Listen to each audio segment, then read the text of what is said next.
coming live for the first time on the YouTube. For most of my followers that have been following me before, subscribing to my channel, you we realize that I've not actually come live to lecture before, but this is my first time of coming to lecture. So these lectures will be coming up simultaneously. It will be coming up regularly. It will be used as the medium to educate and to pass knowledge to our teaming subscribers on the YouTube. I want to use this medium to say a very big thank you to most of the people that have actually subscribed to my YouTube channel. And if you notice, we've been off the air for quite some time now, and but we are coming back gradually. So I want to say a very big thank you to a lot of our subscribers on YouTube. We say a big thank you to you. And if you have not subscribed to this channel, David Oniwis, please go and subscribe to my channel on YouTube, David Oniwis. So today we're going to look at something that we have actually, you know, done before, but this period we are coming on a live stream, so that it can be a beneficiary of a raw lecture kind of, you know, knowledge sharing. So this is the moment you've been waiting for, and this is the moment you've been waiting for, and we believe at the end of the day, we'll all be able to gain one thing or the other, in this topic we're looking at today. Today we're looking at what we call government. I've done so many videos on the YouTube on government, on political science. I've done videos on political culture. I've done videos on democracy, federalism, unitary system of government. I've done video on the Nigerian constitutional development. I've done a series of videos that I can never mention on the YouTube. I've done over 90 to 100 and something videos on the YouTube. The videos are there as evidences. I used to do most of these videos in my studio at home, and you to be frank with you, for those that have been watching my videos, you realize that video has been very helpful to a lot of our students. A lot of them are actually downloading these videos and they are watching it, and we have gotten feedbacks, positive feedbacks over the years from these people. It has actually helped them. So we want to take it a step further. And when I say a step further, what I mean by that is that we want to make sure that a lot of people are able to have access to these, you know, videos, live streams. So if you are not, privileged to download these videos at one particular time or the other, you can be able to watch our live stream videos. I remain once again David Oni with that is my YouTube channel. So you can, subscribe to my channel. I want to use this medium to encourage you. The best way in which you can be able to encourage us to do more videos and to educate and give lectures on this platform, which is YouTube, is to what to subscribe to our channel. So if you have not subscribed to that channel, please subscribe to that channel. And apart from that, if you have subscribed already before, you can click on that notification button so that whenever we have videos coming up, you can be one of the beneficiary of those that will watch the video on the YouTube. And whenever we are coming on the live stream, you can always get a notification about this live stream lectures coming up. Now, we're going to start with what we call government as an institution of the state. Government as an institution of the state. So, what is the definition?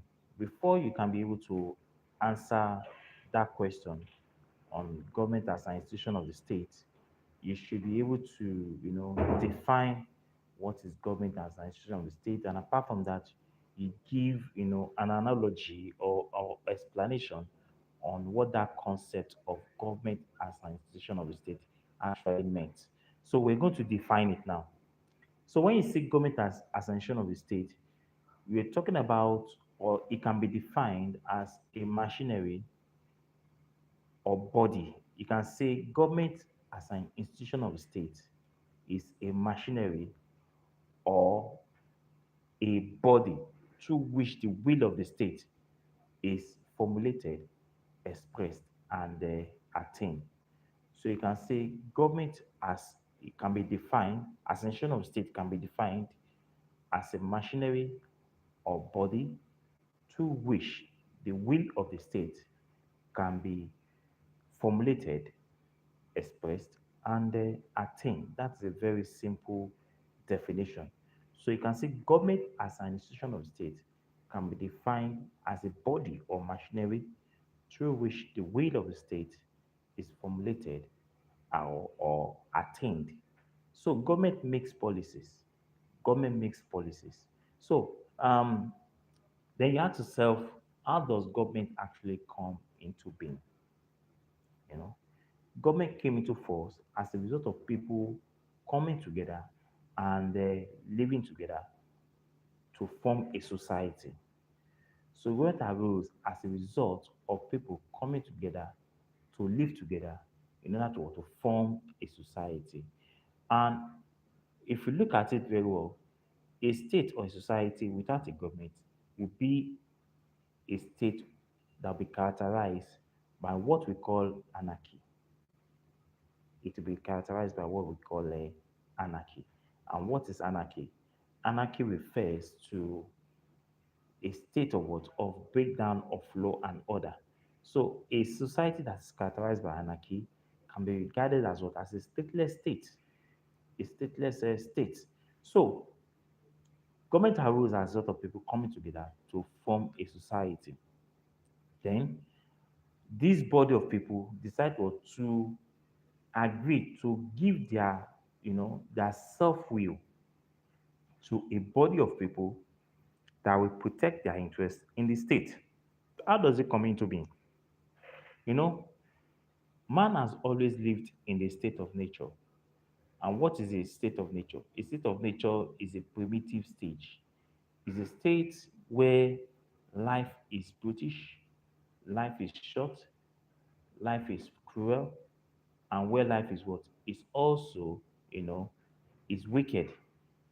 Under the state of nature, according to Thomas Hobbes, such a society is a primitive society where there is no existing law. So under the state of nature, there is no existing law. Under the state of nature, there is no government. It is what Niccolo Machiavelli referred to as might is right. And in one of his quotations, he said, in the portions of all interest, all things are permissible, provided the end will justify the means.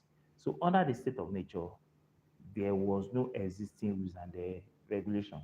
So man was free to do whatever they like. And don't forget, in this lecture, you can come up with your questions. If you have any questions that is bothering you on government or political science, you can come up with these questions and we analyze these questions together and we solve these questions together. So it's a platform, it's an educative, it's an informative, it's an enlightening platform that we can share or cross fertilize ideas on on areas or gray areas in government and political science. Along the line, we're going to still expand our lectures into other fields like public administration, like psychology, sociology, and some other courses that are offered in the university. So, under the state of nature, like I was saying before, is a state of nature or a society that is characterized by lawlessness. Lawlessness. There was no existing law or guideline that regulates human behavior. So, under the state of nature, man was free to do whatever he likes because it was the subjugation or the domination of what? Of the weak by the strong. So the strong dominates what? The weak under the state of nature, according to Thomas Hobbes. So, however, under the state of nature, life good life could not be guaranteed because man's life could be cut short. Under that state of nature, man was very primitive. One man was life was very nasty.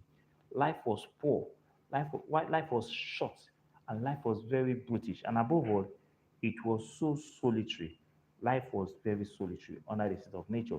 But to to avoid or to prevent the state of nature, man decided to surrender their natural rights to a body of people, to a body of individual or government called government, to a body called what? Government.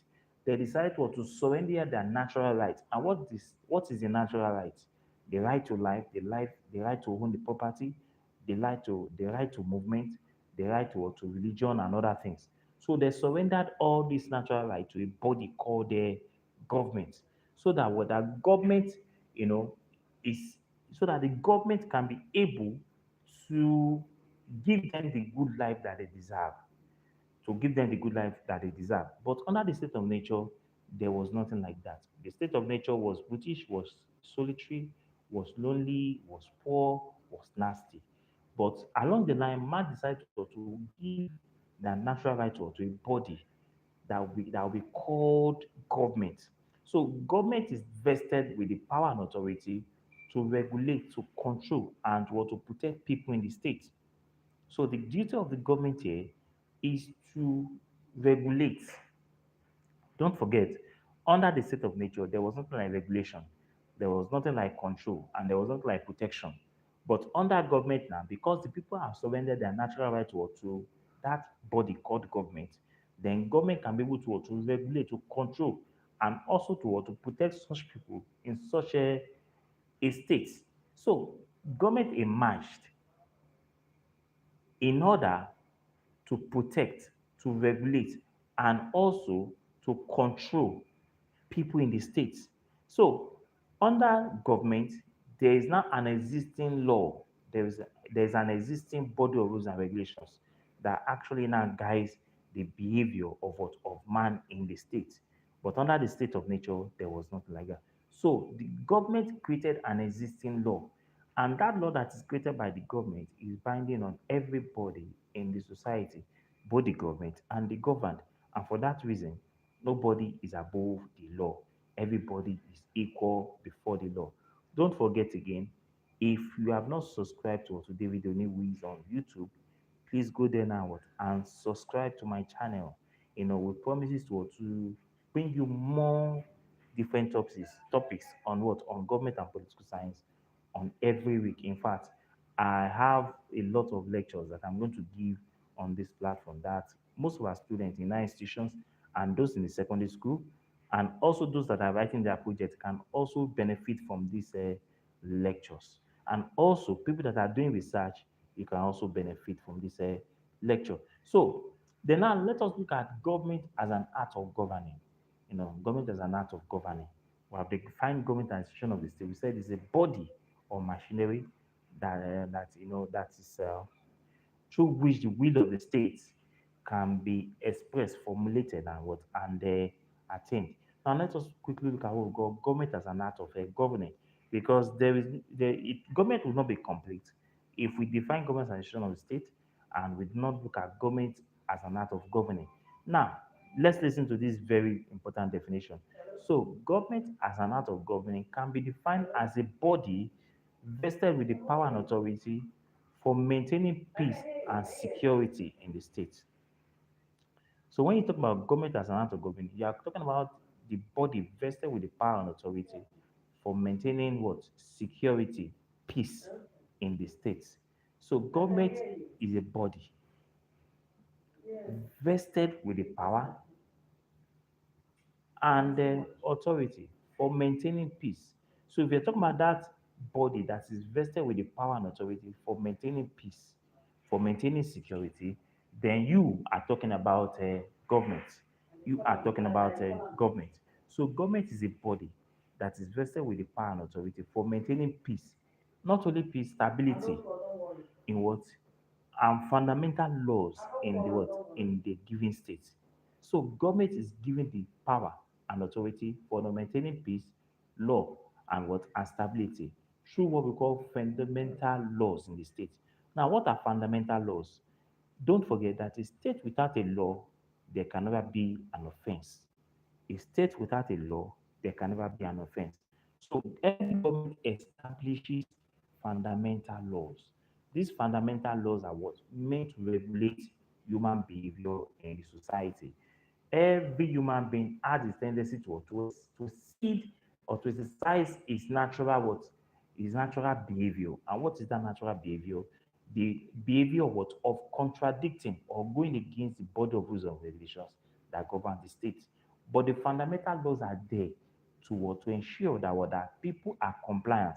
When there is non-compliance, then there is what there is a punishment. So in every state, there are laid down rules and regulations, and also there are standard punishment that is given to every individual that violates the law in the state.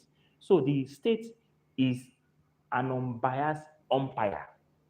The state is what is an unbiased umpire. What do we mean by that? By unbiased umpire, we simply mean that what that the state is an arbiter. The state is what is a body that regulates and also settles disputes among individuals. And the state cannot be biased. The state cannot be biased. When the state becomes biased, then there is what? There is a resultant effect of that. So the state lays down what we call fundamental laws, and the state maintains what we call security, peace, and stability, and also what create what we call fundamental laws in a given state. So government is also an act of governing, and government is an administration of the state. Now let us look at one of the some of the attributes of what government. These attributes are every attribute that every government in the world must have. It must is an attribute, is a quality, is a characteristics of what of every government. And what is number one? Political power. Political power. Political power. What is political power? Political power is an attribute of what? Of government. Without political power, the government cannot function effectively. So for government to function effectively, then government must have what we call political power. It enables the government to exercise its influence on its citizens. You know, so it is through political power that government can exercise its influence on its citizens. So without political power, government is handicapped, government is incapacitated. So every government in every part of the world under a democratic government must have what we call a political power. It is one of the instruments, it is one of the machinery, it is one of what of the instruments used by the government in wielding is what is a powers. So without political power, the government is what is handicapped. So every government must have a political power. So number two is what we call lawmaking. Every government must have what we call law. In a state where there is no law, like I said earlier, there is no offense. Now, when you talk about law, every state must have a law. Without a law, then there can never be what? An offense. So, or a breach of a law. So, government makes fundamental laws. Like when we talk about the state of nature before, we said there was nothing like what? Fundamental laws. That under the state of nature, it was might is right. It was the domination of what? Of the weak by the what? By the strong. So under the state of nature, life was brutish, life was solitary, life was poor, life was very, very short. But after the state of nature, when people decided to surrender what their natural right to a body of people called government, then there was now an existing law. So the existing law tends to regulate the government and the what and the governed. So every state must have what law, and that is a what evidence is said under the rule of law. That under the rule of law, irrespective of your position, whether you are the president or the governor or whatsoever who you are, everybody is what is equal before the law. So the existing law in the state tends to regulate human behavior. It tends to give appropriate punishment to offenders when those laws are what are being violated. So the first one is what we call political power. Then the second is what we call the law. Lawmaking is an attribute of what of government, and these laws are enshrined in the constitution. They are enshrined in the constitution. So what is a constitution? A constitution is a body of rules, regulation, norms, value, according to which what a society is what is operated. So a constitution is a body of rules, values, norms, customs, traditions, according to which what a society is actually operated. That's what we call a constitution. And don't forget, we're going to look at what we call different types of constitution. We have different types of constitution. We have what we call rigid constitution, a constitutional that is what is very difficult to amend. Then we have what we call a flexible constitution, a constitution that is easy to amend. The process of amendment what is a simple majority. Then we have what we call a federal constitution. Like in Nigeria, we are operating on what we call a federal constitution. Then the smaller countries like in Ghana or some other countries like that, they may have what we call a unitary constitution. So we have different type of constitution. Then we also have what we call a confederal constitution. We're still going to look at all this. Federal constitution, unity constitution, flexible constitution, rigid constitution, or a confederal constitution. Just name it. There are all types of constitution. So the third one is what we call personnel. Personnel. Government cannot function or carry out its numerous, gargantuan, high number of functions alone. The government will collapse. So government needs to have a body of people called the personnel that will help in what? In lawmaking, execution, and what? And the interpretation of what? Of these laws. So that's why we have what we call the civil service. So the government was have what we call the personnel, called the civil service, and they perform numerous functions. So the civil service is a team of personnel who are responsible for lawmaking, execution, and, what, and interpretation and punishment of offenders. And this civil service, this body of personnel are called civil service, or you can call them civil servants. So the civil service or civil servant is a department under the executive arm of government that is, given the function and responsibility of formulating, executing, and implementing government policies. Government makes policies on daily basis. Government make policies on what? On daily basis. And these policies, they affect the people positively or what? Or negatively. And that is why there's always what? A feedback mechanism or a reaction on the part of the people when these policies are what? Are not favorable to them. People tend to protest or do some other means or giving government ultimatums or whatsoever to ensure that there's a change in government policies. We see this all over the world where people go on march, to protest government policies in one area or what or the other. Government be policies in the area of defense, in the area of what of finance, in the area of what of agriculture, in the area of commerce, and so many things. So government make policies. So these policies are what are there to. There is a body that make sure that these policies are what are carried out to the latter, and this body is called the civil service or the civil servant. We're still going to look at what we call the civil service in our topic. We're going to look at the civil service, which is a permanent institution. We're going to look at their neutrality. We're going to look at their impartiality. We're going to look at so many things. There cannot be partisan politics. When you're a civil servant, you're a civil servant. You serve the government with all loyalty and honesty. You cannot engage in what's in politics, except you are no longer a civil servant. Then you cannot dive into what we call politics. So government requires a civil service. They requires what we call civil servant, or you can say they need what we call or they function effectively through the use of what of personnel. Then the other one is what we call revenue. Without money, government is what? It's nothing. Even in our daily life, we need money. We require money to do one thing or the other.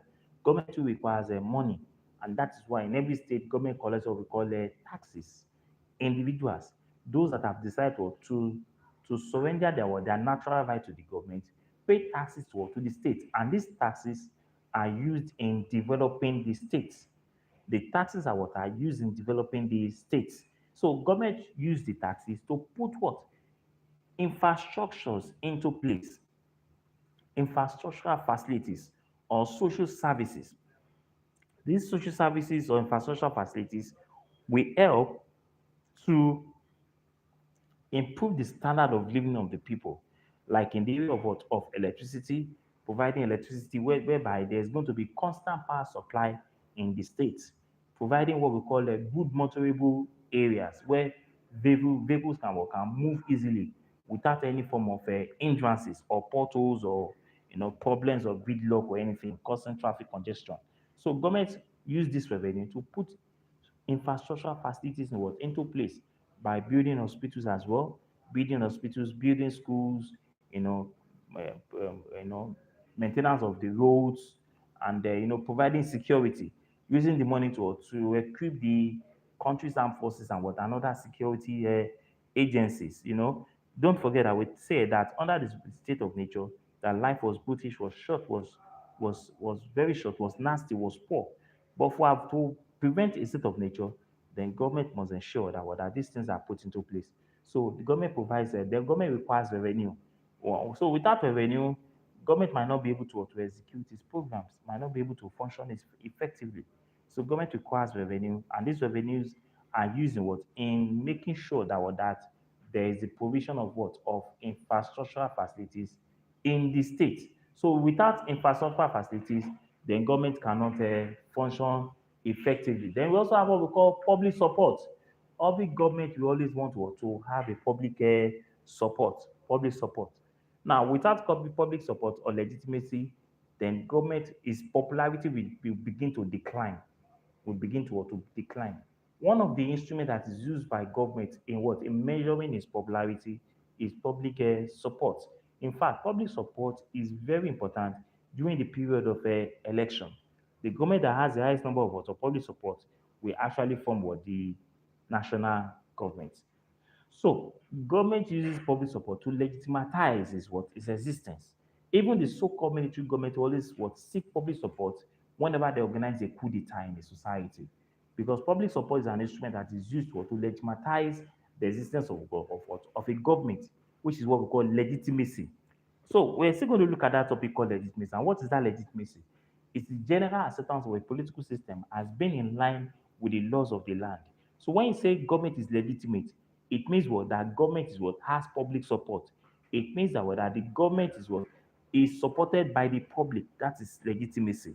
So every government requires a legitimacy, and legitimacy is one of the medium through which the government can be able to know whether it can win an election or it might not be able to win an election. So, public support provides a very conducive atmosphere for government to legitimize what is a existence. Without public support, then government cannot be able to function effectively. Because in such a society where there's no public support, there's going to be rancor, there's going to be pandemonium, and it might lead to what we call a change of government, or it might lead to what we call political instability or what we call anarchy. So government must have what we call public support to be able to function effectively. Then lastly is what we call welfare services. Every government must have a welfare services. Provision of welfare services what will help to improve the standard of living of the people. Will help to improve the standard of living of the people. So without welfare support, then the standard of living is going to be reduced to the barest minimum. If you go to the advanced country today, such societies are well organized and there are existing laws in such societies. And you also discover that government takes care of their citizens. They take care of their citizens. They make provision of what of essential services to their citizens. And that's why in some countries in the world today, for those that don't have a job or for students that are actually attending tertiary institutions, they have access to loan to be able to further their education. And when they leave the school, they can pay the government the mortgage back little by little. And apart from that, those that do not have jobs in some societies, government also will provide money for them so that they will not constitute a nuisance to the society. All these are done under what we call welfareism. So government is all about welfareism. Government is all about welfare services. So welfare services tend to improve the standard of living and tends to reduce the cost of living for such citizens in such a particular state. So government also requires what we call welfare services. So we have mentioned about five or six now. We mentioned political power, we mentioned lawmaking, we mentioned personnel, we mentioned lawmaking, we mentioned political power, we mentioned revenue, we mentioned personnel, we mentioned welfare services, and public support. So it's about six of them that we have mentioned so far.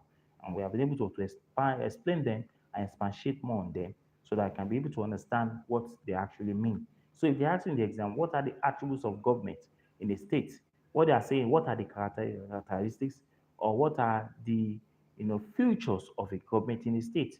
They are all the same. Characteristics, features, and what and the attributes. They are all the same. The three of them are what are the same. Attributes, features, and what and characteristics. They mean the same thing. So government has the characteristics of what of political power. Government has the characteristics of what of lawmaking. Government has the characteristics of what of revenue. Government has the characteristics of what of personnel. Government has the characteristics of what we call public support, and also what another attributes. Now let us quickly like what we call the function of of the government. Government performs so many functions in the society. It performs so many functions. One of them is what we call lawmaking. We've explained what we call by lawmaking the last time. We said that when you talk about lawmaking, lawmaking are what are the rules and regulations, the existing fundamental laws that are made in society that tends to regulate the affairs of what of people in such a state, that is the government and the governed. So everybody that is located or found in such a state will follow or adhere to the existing fundamental rules and regulations that govern the state. For those that do not comply or follow such a rule, there's always a punishment, and there are bodies that are set up to ensure that such people are punished accordingly. Number one is what is the police force. Number two is what is the law court. And the third one is what is the prison service. Depending on what you have committed, the offense that you have committed will determine what the punishment you are going to get. And that's why in every society, the punishment that is given to an individual must be equal or commensurable to the offense he has committed. Somebody cannot steal a pen now and you ask them to what? To go and give him firing squad or should go and spend 10 years imprisonment. That is something else. That is not fairness. Because he that must come to it, it must come with what? With pure mind. Just like one hadith says that what Caesar's wife must live above suspicion. And he that must come to what? To law must come with purity. So, number one is what is lawmaking. The laws that are made in such societies are binding on everybody in the society. Then the second one is what is maintenance of law and order. In every state, there must be the maintenance of law and order. And that is where the police force and other security agency comes into place or comes into what? Into play. They maintain law and order in the societies. If there are no, if these security agents are not there, then people can begin to engage in what in lawlessness because nobody can be able to contain them. But the police force and other security agencies are there to contain such individuals so that they do not what violate the laws of the land. So one of the functions of the government is what we call the maintenance of what of law and order. Then defense of the country. That's the third one, defense of the country. You realize that over the years now, a lot of countries are spending more in the area of what of defense in the area of what of defense. And you ask yourself the question, why are they spending more in the area of defense? Right now the world is not is what it's not a safe place. In the sense that there is, terrorism all over the whole world now. Terrorism, a lot of people are what are being killed as a result of terrorism. And apart from that, smaller nations are what are being bullied by the bigger boys, the bigger nations. So smaller nations are what are trying to catch up with the developmental areas in the area of defense by equipping their country's armed force, that is the air force, the army, and the what and the navy. So most countries now are spending more on what on defense, including Nigeria. Nigeria is spending more in the area of defense now because of the issue of terrorism in this country. A lot of people have lost their lives. A lot of millions of people have been displaced by terrorism, by Boko Haram and other terrorist groups. And because of that, government is they need to catch up. They need to be able to secure the citizens in the state because it's one of their one of their functions. So the government is spending more in the area of defense, equipping the army, the navy, and the air force. Now, the army and the navy and the air force, they guide against what external aggression. They are there to defend the country against any form of external aggression. And apart from defending the country against any form of external aggression, they will stand up to withstand any form of internal insurrection. Internal insurrection, like what I've mentioned so far, the area of terrorism, the government will stand up to ensure that the lives and properties of the citizens are secured. And that is why the government spends more in the area of defense.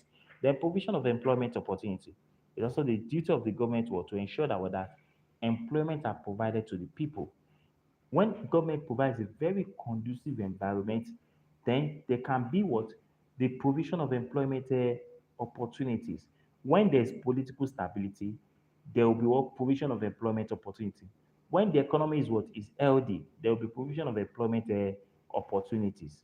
So one of the duties of the government is what? To provide jobs for the unemployed.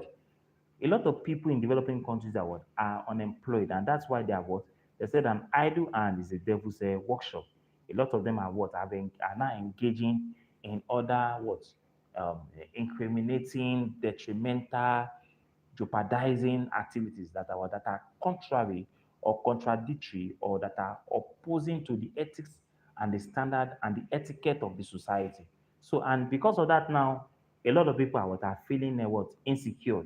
But if there's provision of employment opportunity, people can leave their house in the morning and come back later in the day, and they can have something to live on or collect in form of wages or salary. Then it's called that crime will be reduced to the barest minimum. So provision of employment opportunity is one of the functions of the government. Then maintenance of external relations. Government must maintain external relations with other countries of the world. Nigeria cannot live in isolation. Nigeria cannot live in isolation. It must engage in what? In diplomatic relations with other countries of the world through the building of what? Of embassies and what? And ambassadors. Through the building of embassies and what? And ambassadors. So Nigeria, has diplomatic relations with various countries in the world like US, Britain, France, and the rest of them. We engage in what? In diplomatic relations with them, and because of that, our citizens can travel to those country without any form of hiccup or any form of a problem, because we have diplomatic relations with those countries. And Nigeria also have the ambassadors in those countries who are representing the country's head of state. They are the ambassadors, they are the representative of the country in other countries. So Nigeria maintains external relations with them.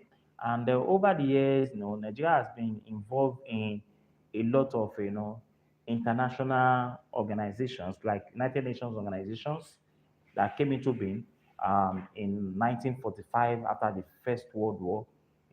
Second World War. Sorry, Second World War. The United Nations came into place. Then we have ECOWAS. Nigeria is also a member of ECOWAS. Nigeria is also a member of African Union, or formerly called the Organization of African Unity. Nigeria is also a member. Then we also have other international organizations like ILO, International Labour Organization. Nigeria is also a member. Nigeria is also a member of so many international organizations that you can ever mention. And that's the reason why we said that Nigeria maintains external relations with other countries of the world, in terms of economic, political, diplomatic, military. Nigeria have what military alliances or military, parts with other countries of the world where they come to train Nigerian soldiers in the area of fighting terrorism and some other things like that. And they also engage in peacekeeping operations. We have been to Kosovo, we have been to Yugoslavia, we have been to Liberia, we have been to Sierra Leone, maintaining peace all over the world. I think they should be given kudos in that area. So Nigeria also maintains external relations. Then we also have what we call social services. That's another one. Nigeria has one of its duties to provide what we call social service. I've said it before that social services tends to improve the standard of living of people.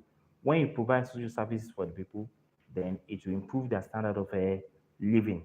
It will improve their standard of living. Social services in the area welfare, in the area of a good educational system, good health system, providing them with security. You can sleep with your two eyes closed in the night, as against sleeping with one eyes open and the other eyes closed, because you are not secured. So you should be able to sleep in your house in your house with your two eyes closed, because you are secured. So social services also in the area of providing employment opportunities, giving a constant power supply, and the rest of them. All these things will tends to improve the standard of living of the people in the community or in the states. So when all these are put into place, then you can be best assured that there is going to be a stable political system. Then there's also what we call administration of justice.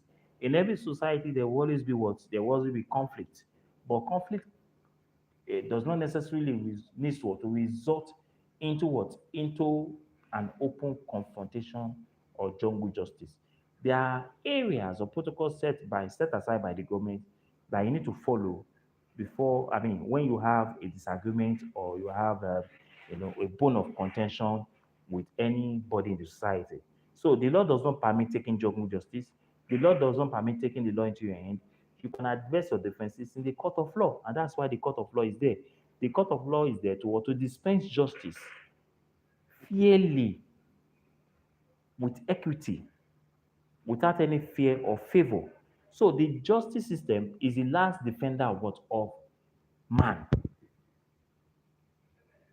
So instead of it to take the law into your hands and what and engage in what in open confrontation or killing people or engage in what in maiming people or engaging what we call arson, which is ARSON, engaging in arson, burning people's properties and what and other things like that.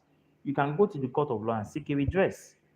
The justice system is there to give you a fair hearing and give you what a favorable judgment in this area in this regard. So the administration of justice system is also a function of what of the state. It's also a function of the state. So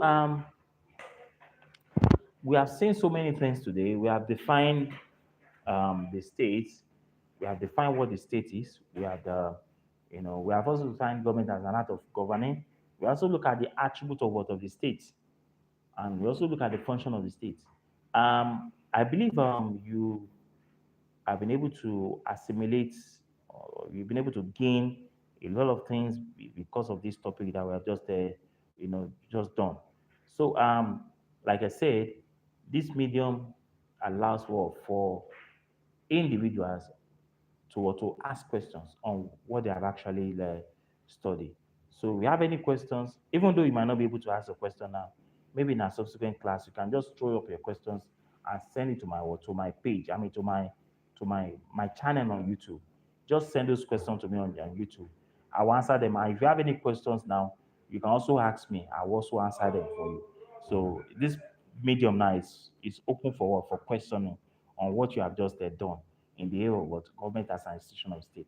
So if you have any question, you can just type a question down up to me, and I'll answer that questions. Or when we come next time, I will quickly answer those questions before I dive into my next topic. Like I said, we have an array of topics that we have done. We have done dialectical system, dialectical materialism. I've taught that topic before. We have also done the center periphery theory, which I've also done before. We have done military rule in Nigeria. We have done military rule in Nigeria. In fact, I've almost